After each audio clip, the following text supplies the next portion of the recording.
Welcome back. Now we take your questions. If you have a question yourself, send it to us at QuranSpeaks.com. So Dr. Shabir, the question is there a difference between bank interest and riba?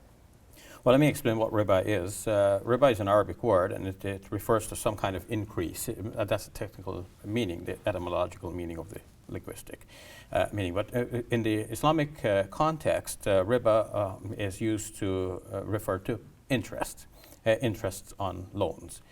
The Quran speaks about interest and condemns taking it in several passages. In fact, 3 different passages come to mind immediately. All of these passages are condemning the taking or the eating of interest, and we should ask why. Why is the Quran coming down so heavily about this, to the extent of saying that if you do not stop this practice, then God declares war on you, which could come in the form of pestilence and so many natural disasters and so on. If we take that literally, that God is declaring a war on you. So what's the point? One must ask, because God doesn't say this about too many things in the Quran. It must be something very serious. What's serious about it? Well, like when we look at what interest has done in history, we see that interest was often used as a tool of oppression. The rich loaned money to the poor could not pay back. They had to pay plus interest, and the interest was compounded. Eventually they found themselves penniless, and they had to sell themselves as part of the payment.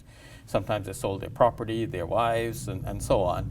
A horrible situation for the poor people. So the Quran is looking at this and saying, look, the rich have money. They don't need the interest on the money. They don't need the money, actually. They can give it away. And if they won't give it away, at least they should loan it, but without any interest.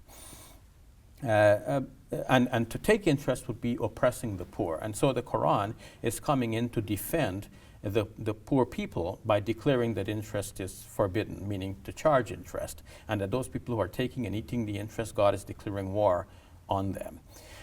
Now, a hadith says that there are 5 persons who are cursed with regards to interest: the one who gives it, the one who takes it, the 2 who witness it, and the one who writes the contract. So based on this, Muslims will want to have nothing to do with interest, and hence the problem arises: what do we say about buying a house on interest, where we don't seem to have any other means of obtaining a house? Let's say because Muslims live as a minority in Canada, United States, and many parts of Europe.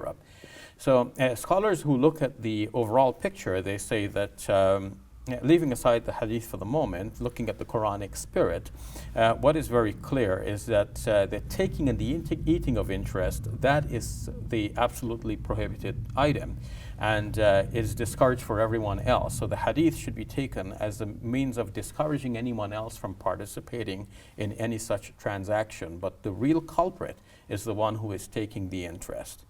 So with that in mind, many scholars say that a Muslim can buy a house using the conventional mortgages, paying interest, because what is condemned is the taking of the interest, not the paying of it. Okay. The viewer goes on to ask, in the business world, would it be considered unlawful if both parties accept to terms and agreements of interest which are not forced upon each other and are beneficial to both parties? Well, it's hard to see how charging interest would be beneficial to the one who has to pay it, and the answer would be no. Definitely. Thank you, Dr. Shabir. You're welcome.